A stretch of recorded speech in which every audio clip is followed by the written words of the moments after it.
Kung mapapansin nyo po, ayan, may tumubo na bagong dahon mula doon sa ating coco fiber. Katulad po nitong nasa screen natin, makikita nyo yung puti-puti na yan. Yan po yung panibagong roots. At bala ko rin pong gawin yan sa iba pa nating mga variety ng photos. At ang gagawin natin is yung ating marble queen.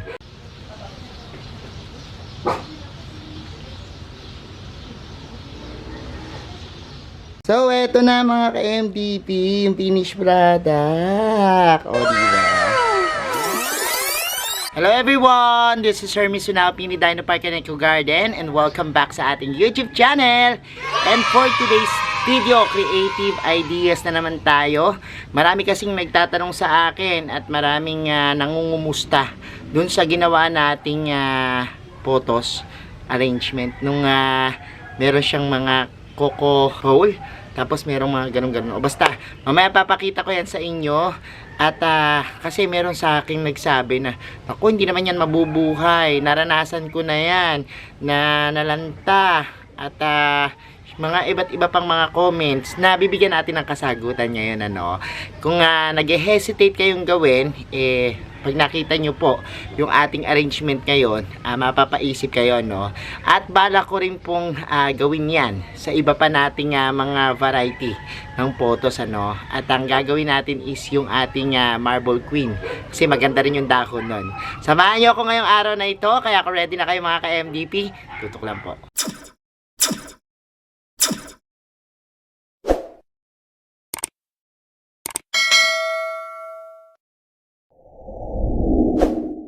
And we're back mga ka-MDP at ngayon nga po, nandito na yung aking arrangement. Ang sabi nung iba, hindi yan mabubuhay.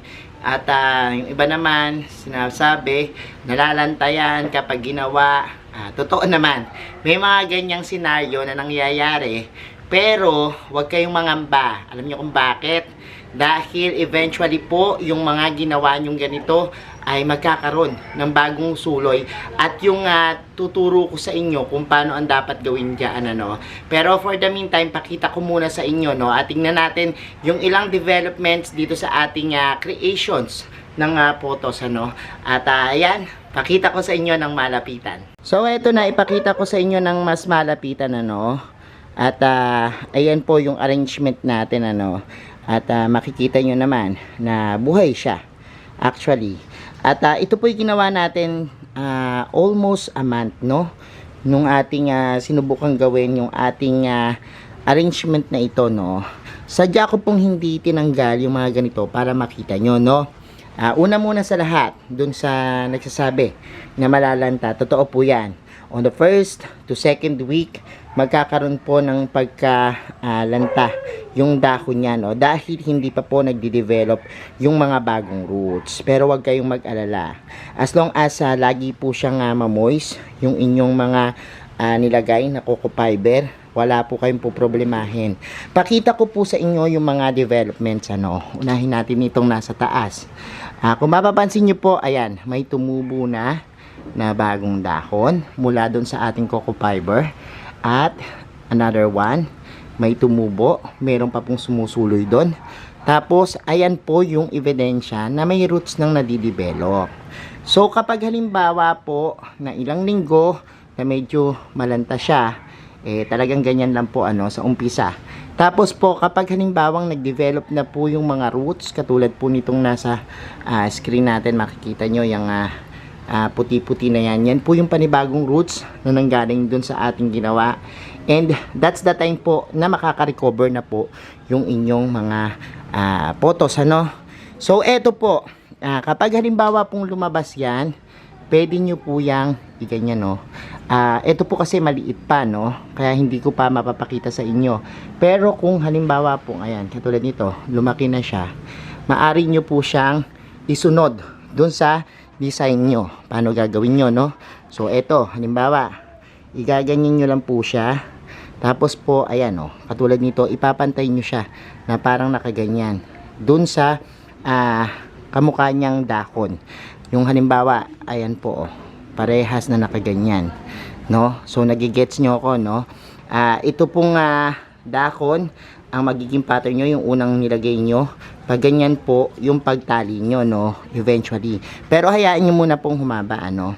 At, saka ko po ituturo sa inyo kapag halimbawa humaba-haba na at lumaki-laki na yung mga dahon nito. Puntahan natin yung iba. Ako po, sa simula, hindi ko muna tinatanggal yung mga nabubulok, no?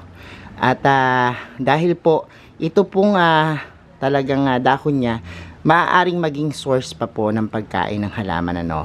So, habang nagde-develop po siya ng roots, magagamit niya yan until such time na mayroon pong sumuloy sa kanya, no. Kapag halimbawa po ito ay medyo talagang lahat ay nag-yellow na, pwede nyo na pong tanggalin. So, katulad nito, pwede nang tanggalin, ano. Gugupitin nyo lang po yan, o kaya lalipirutin yung ganyan. O, pwede na po yan. Make sure lang po na kapag gumawa kayo ng arrangement, maraming dahon.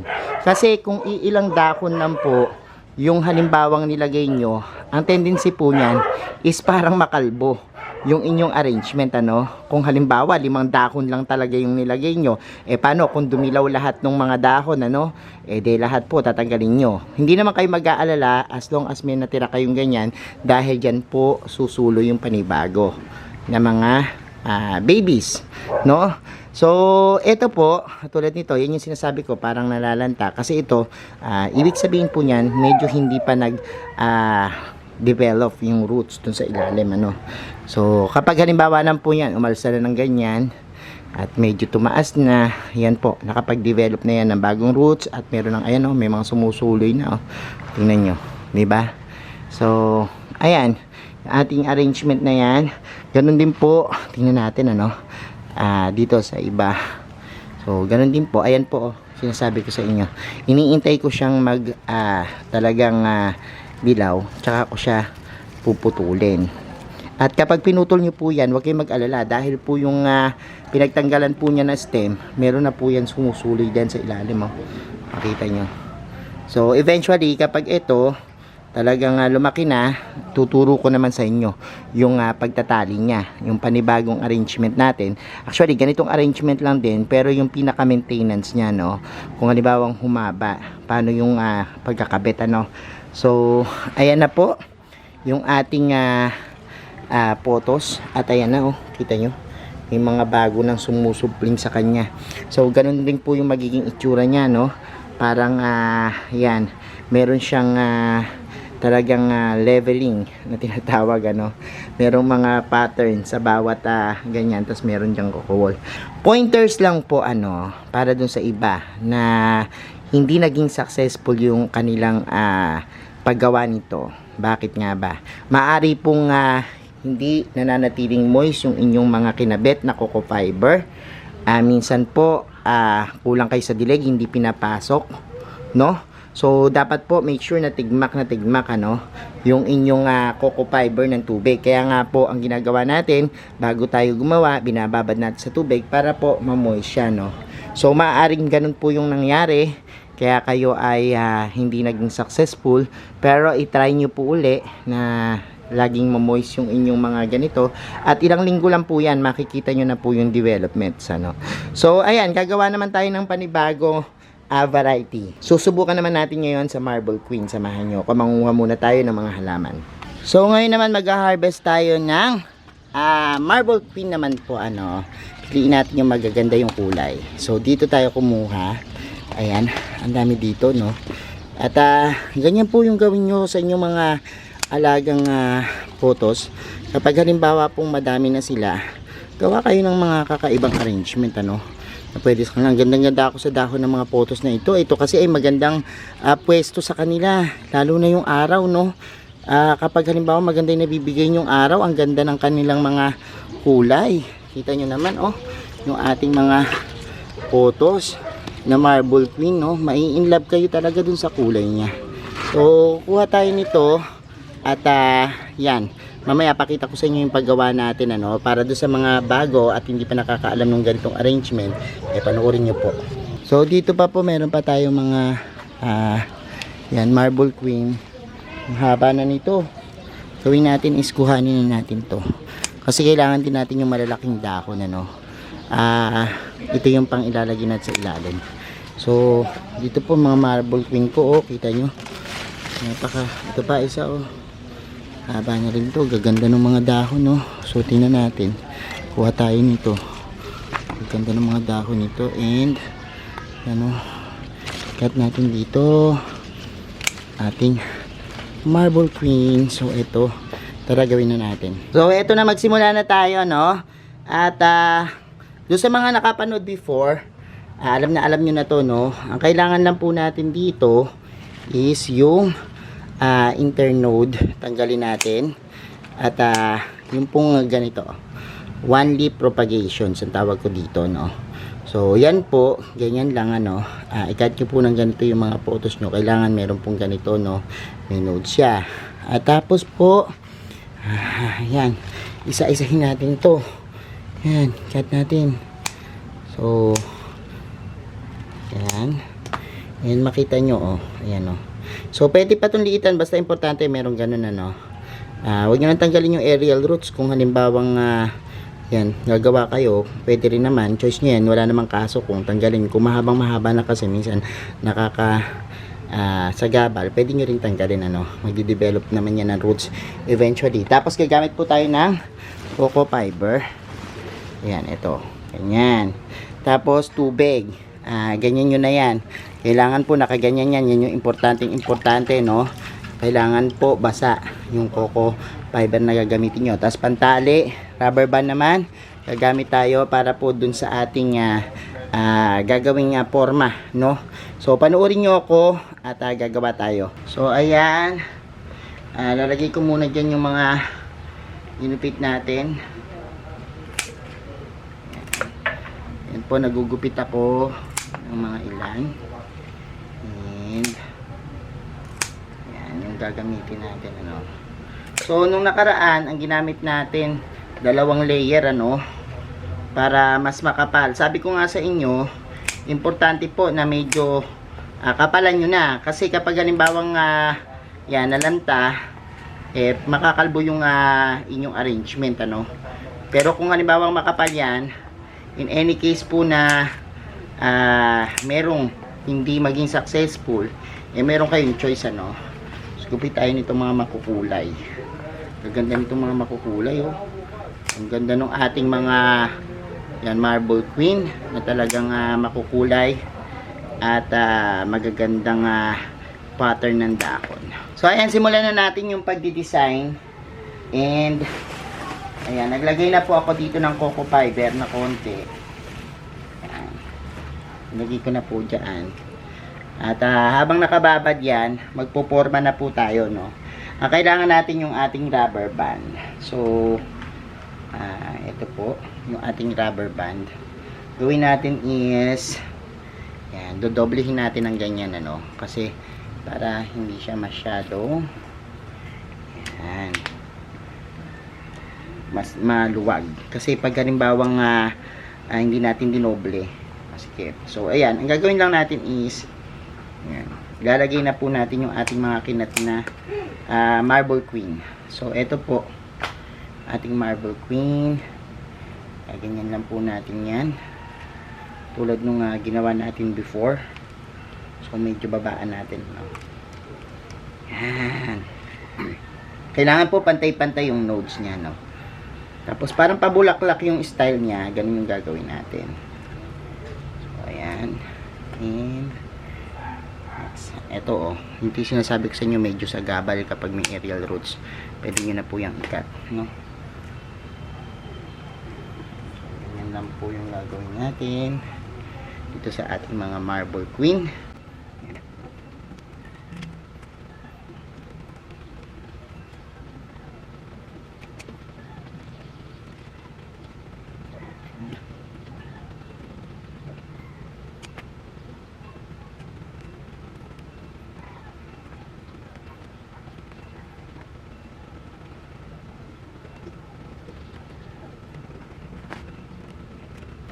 Ayan, kapag nalagay na natin, ayus-ayusin nyo lang yung mga forma.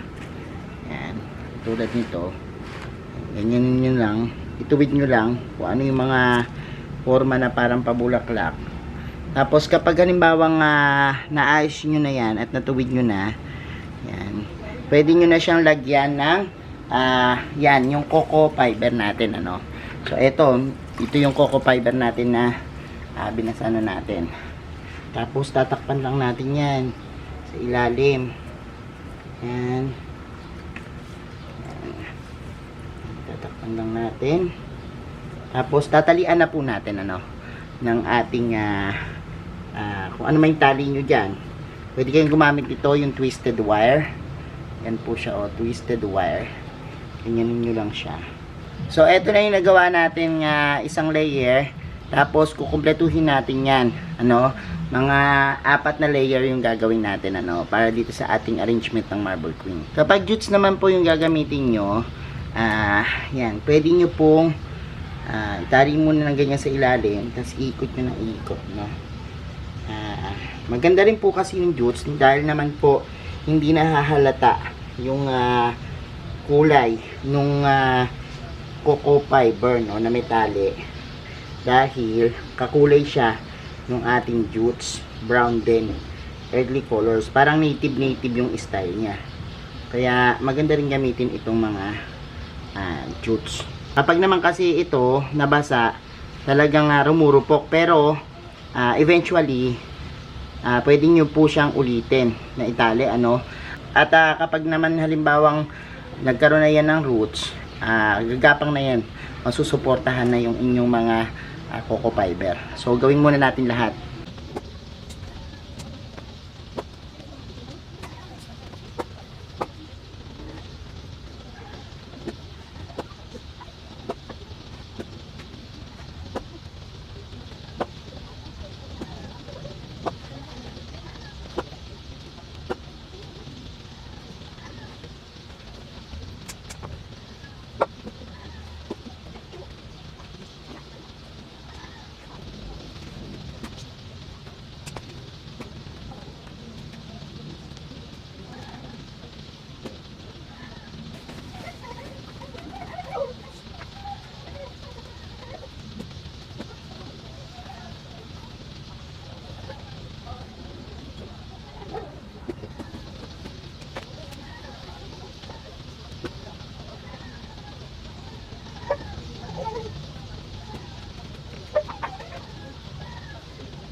So eto na, nakagawa na tayo ng 4 na layer, ano, 4 layer.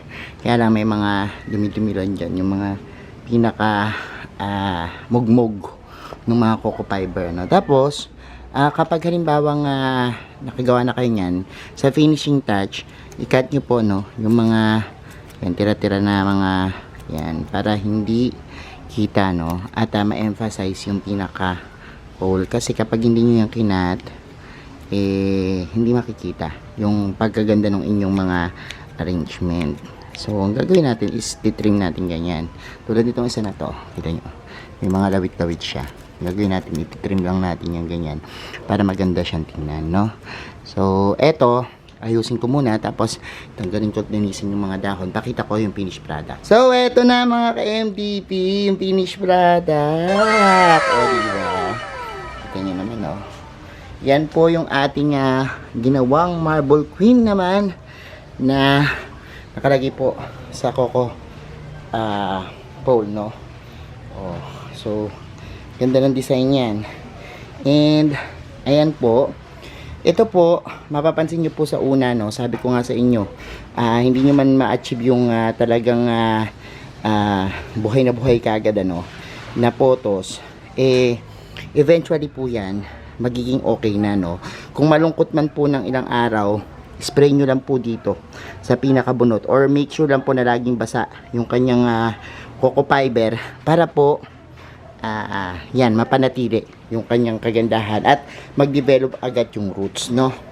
So ganyan nyo po gawin nyo sa mga nagtatanong, and I hope meron kayong bagong natutunan dyan sa ating paggawa nitong ating arrangement, ano. Yung dati natin, yung photos naman na golden, And now, this is the Marble Queen. Maganda rin, ano. So, gagawa tayo ng iba't ibang klaseng ganyan, ano. At iba't ibang varieties. Napakaganda po. Pwede yan sa mga wall ng bahay. Pwede po sa mga empty corners. Napakaganda po. Sa mga sala set. Halimbawa, sa mga gilid, pan-design, malapit sa pintuan, pwede rin, no. So, kapag halimbawa gusto nyo ng ganyan, try nyo pong gawin to. So, ayan mga ka-MDP, napanood nyo na po yung vlog natin for today. And nakita nyo na yung paggawa nito, no. Sa mga interesado po, pwede nyo yung gayahin at gawin, ano, para bigyan naman natin ng kakaibang design yung ating mga photo sa bahay, ano. Lalo na po itong Marble Queen na napakaganda ng variegation sa dahon. Ayan, thank you so much mga ka-MDP. Sa mga hindi pa po nagsasubscribe sa ating YouTube channel, ano, kung bet na bet nyo po yung ganitong usapan, yung plants and gardening, mag-subscribe na po kayo, no. Huwag nyo pong kalimutang i-hit yung notification bell para laging updated sa aming latest uploads. Pati po sa iba't iba nating social media accounts, sa ating TikTok, Instagram, Facebook pages, search na po Hermy Sunaho or Mini Dino Park and Eco Garden. Makikita nyo na yan. Salamat na maraming mga ka-MDP, and this is Hermy Sunaho. Nagsasabi sa inyo ng happy planting. Bye-bye!